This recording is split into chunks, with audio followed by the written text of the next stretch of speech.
In order to keep air bubbles to a minimum and keep the wall as compact and strong as possible, it's best to go over it multiple times and compress the plaster really well to make sure all air is squeezed out of the wall. Try to not do the top surface all the way around the wall and then come back and do the vertical surface, for example, as this ensures the plaster will trap some air bubbles, as it will be set by the time you get back to the beginning. Work in one region until it's done and all the air has been pressed out, or as much of it as possible. Compressing the material by going back over the same area with your tools multiple times in quick succession really helps, and of course making sure that the plaster is in the proper condition is going to help as well. While the plaster is pliable, you should attempt to do most of the work in regards to making a nice and neat wall. It's much easier to work the plaster while it's not set, and relying on rasping the whole thing to make it neat is usually a plan that will lead to much more work for yourself, more of a mess, and not as nice of a result as you will be able to achieve if you do it while the plaster is still wet.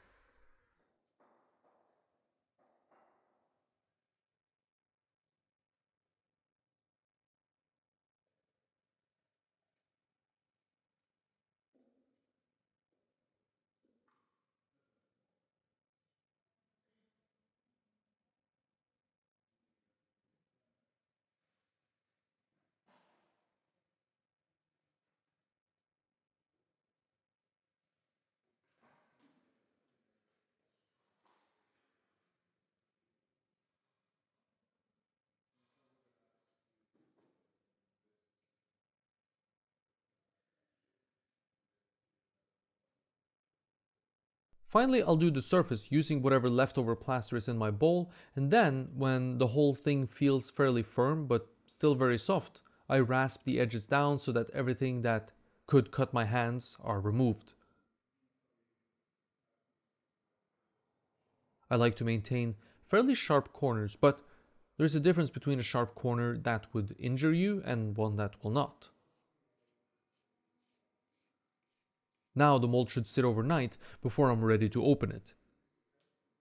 I would not recommend opening a plaster mold right after finishing it unless you really have to, as the plaster is still going to be very soft and crumbly, almost like a wet cracker.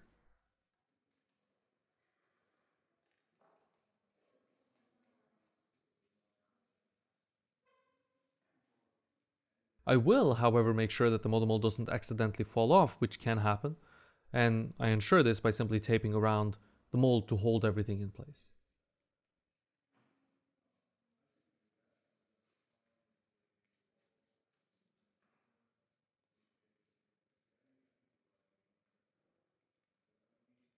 Notice here, by the way, the difference in the surface before and after I added plaster to it. The difference is pretty big. Even though the surface isn't smooth, remember, it doesn't need to be super smooth.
So after a night of rest, or in this case a few days or perhaps a few weeks, I think, it's time to open the mold.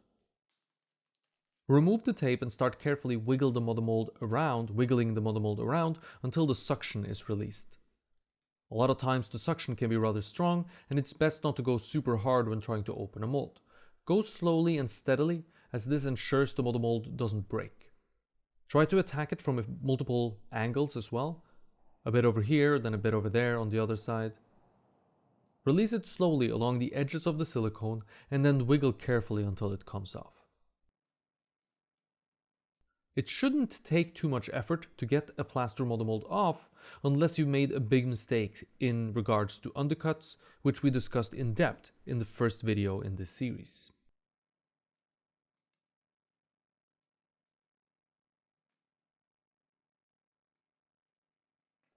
I like to rasp and clean the model mold once it comes off, since I want it to be ready to receive the silicone skin right away. The silicone skin should not be left laying around, as it can distort without the support of the model mold there.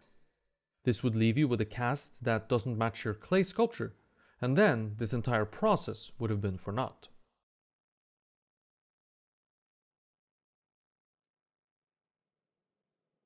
With the model mold cleaned and ready, it's time to cut the silicone.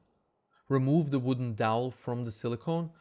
This is going to be the end of the cut, or the start of the cut. We'll start it here, as I find it much easier to pull down towards me as compared to pushing upwards through the silicone.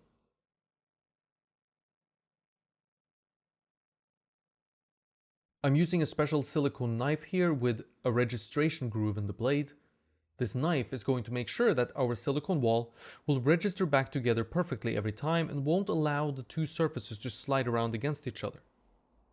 In order to keep the groove in the same place or at the same depth while cutting and not too close to the top of the wall or too close to the clay in the bottom of the wall, I have a little marked line on the knife which helps guide me and keeps the groove the knife makes in the middle of the wall, more or less. Remember that this is a Mohawk mold, so the cut starts at more or less where the hairline would be and goes back to the back of the head. The silicone wall in front of the hole where the cut started is just there to separate the two model mold halves from each other and makes for an easier mold with no model mold pieces needing to be bolted together. Once cut using the silicone knife, I go back and cut any areas that the silicone knife didn't get to, because it doesn't always reach down to the surface because I want that groove in the middle, remember? I cut all the way down to the surface of the clay using a regular box cutter. Then I cut out the section below the chin, which was only one layer of silicone that we used to seal the sculpture, so we didn't have to worry about the clay drying out. This is going to help make it much easier to get the silicone skin off the clay because the chin won't be caught. And will give me, eventually, a bigger opening at the bottom where material will enter into the mold, which will make it much easier to cast within, as you'll see in a future video.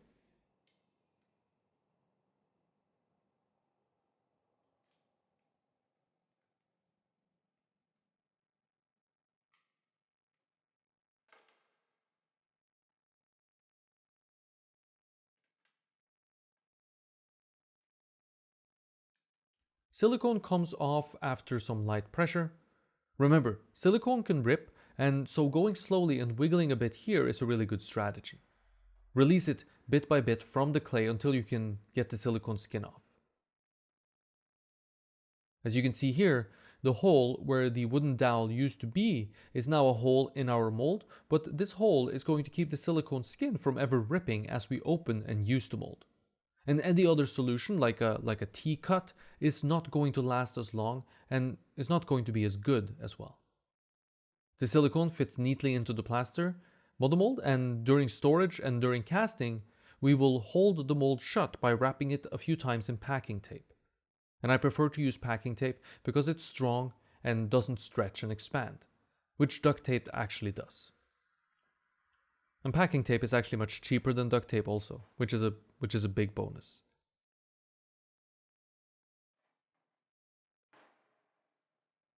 While this mold is not going to be ideal for foundry work and casting waxes inside for bronze castings, it will be a really good and reliable mold that you can easily cast plaster and other materials that flow well into, materials like resin, for example. For a beginner, this kind of a mold is a very easy mold to make, and I hope that this tutorial has inspired you, given you enough confidence and hopefully enough instruction to go out there and make your own molds.